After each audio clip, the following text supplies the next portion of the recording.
So the two big, well, they call it a nano expansion. Oh, the Nano expansion. So now you can sync convoys, and the sub rules have changed slightly. So sunk convoys are now counted as casualties, 2 points per convoy silhouette sunk. So basically a convoy can count towards morale. Okay. And the other is the subs. A sub that successfully dives during battle may now escape pinning and optionally move to any adjacent sea region after battle. Okay. Which I'm okay with the first rule change. The second rule change to me seems irrelevant. Okay. I mean, convoys counting as essentially infantry when they're hit for morale. I'm okay with that. But a sub that dives in combat can move to an adjacent territory. I'm not really sure what difference that makes other than, okay, now you can say it's not pinned, but yeah, I mean, I guess you I'm could not just sure say what that from buys you anything. I guess you could say from a tactical standpoint, if they want to go after them, it expends one of their 9 commands. Yeah. I guess that's about it. That's really it. I mean, if they really want to go after them, they can. Yeah, I mean, that basically means, like, if you move the subs up here into A8, you just keep bouncing back there and just keep making America and Britain spending commands to chase them. Yeah, I still think, even with that rule change, subs are still essentially useless. I'm not sure what. No, I would totally agree. With the rules that are currently is if you have subs here and they have naval or air units here that you can't actually attack this zone. That's where Bryce and I were talking about those alternate rules that you use the same rules that you do on the Strat bombers. Any sub that is there still gets to attack the convoy. You know, again, anytime you're talking about subs in War Room, I mean, let's just be honest. You're usually talking about the German subs. Yeah. I just, man, can you even remember a game where the German subs did anything? Like, when have you? I can't remember. I can't remember a game where I'm like, wow, those German subs are really taking their toll. I need to get rid of them. We've played 12 global games, 1 European front game. I think we only had 1 game. I think it was Global Game 10, where I built a couple naval units, and we were like, holy crap, we're actually having like a battle in the Atlantic. No, but I'm talking about, can you remember a game where the ally player was really like, wow, these subs are really costing me? No, that's never and happened. I really need to take them out. No. I mean, sure, you're like, well, I should clear those subs out so I can bring my troops across the Atlantic Ocean without being harassed.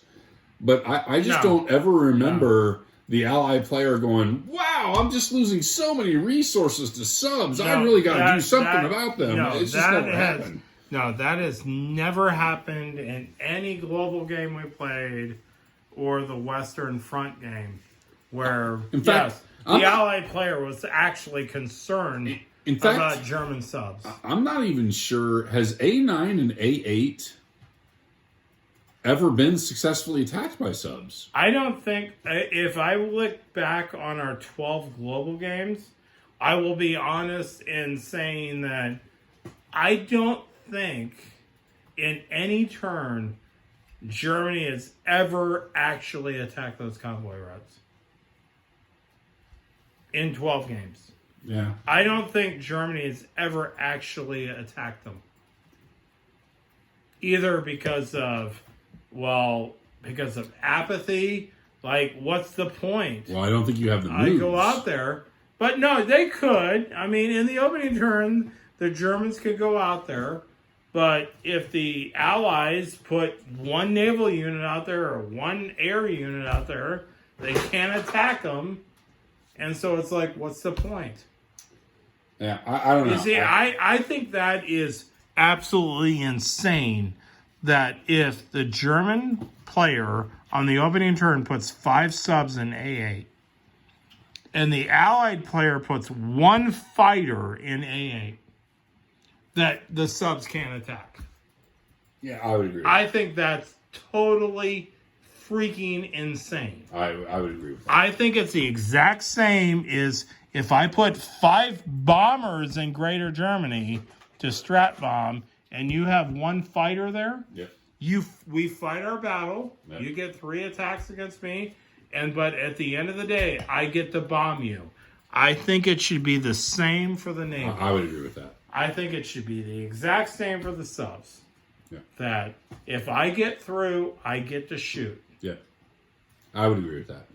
So, the Nano expansion, I don't have anything against it. The first part makes sense to me, which is convoy hits do count towards your morale. That makes sense to me.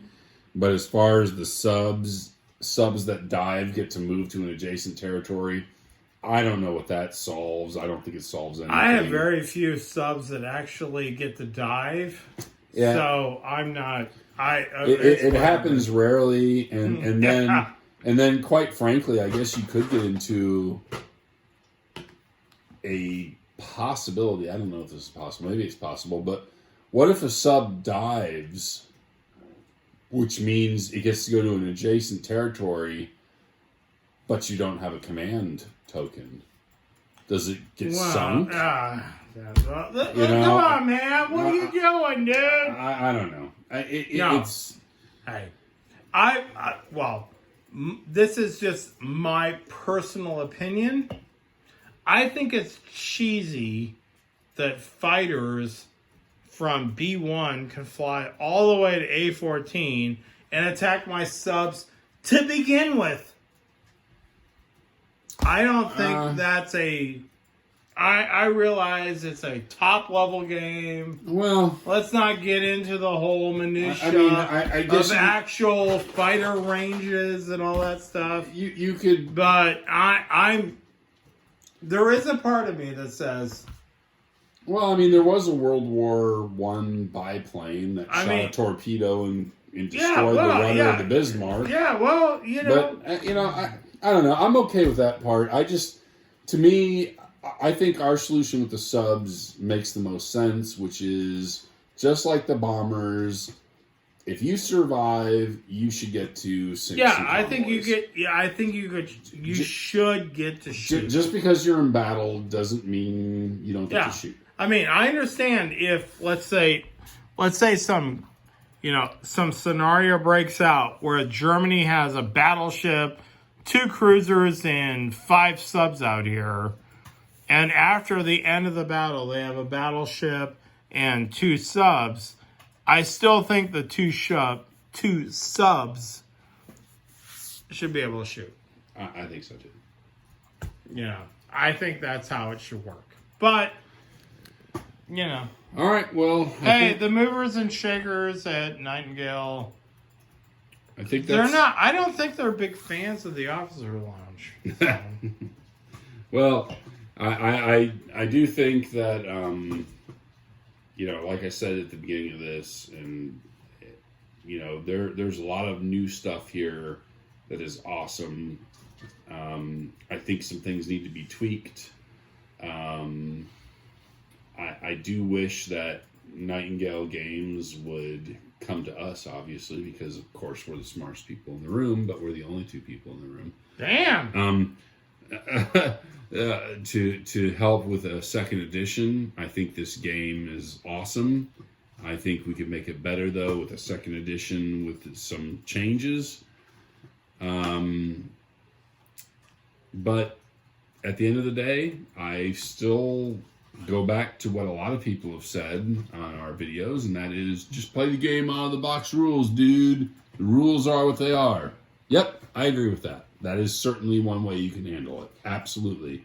But as I always point out to people, even people that play Monopoly still usually play with the you get money when you go to free parking. What? I don't get the $500 of free parking? And you know what? That's a made-up rule. This is not bullshit. A rule. That is not. I'm not playing with you, Bryce, if I don't get $500 on free parking. So there you go. So, and I've, it's up to you. How do you want to play the game? But as always, please comment, please like us, please subscribe. There's nothing Kevin and I love more than the wargaming argument. So, send us a line. Give us your counterpoint, and we will relish tell you how horribly wrong you are. Oh, man. Okay, guys. Next video up is part 2 of Rainbow 5, where I do justice to the actual Rainbow 5 plan. And then we're going to move on to Germany. I'm looking forward to Germany because they have like 8 attack plans. So we're going to start going over Germany. And all of them are wrong. Well, I don't know if they're wrong, but they have a lot of different attack plans. So I'll be talking to you guys later. Adios. Oh!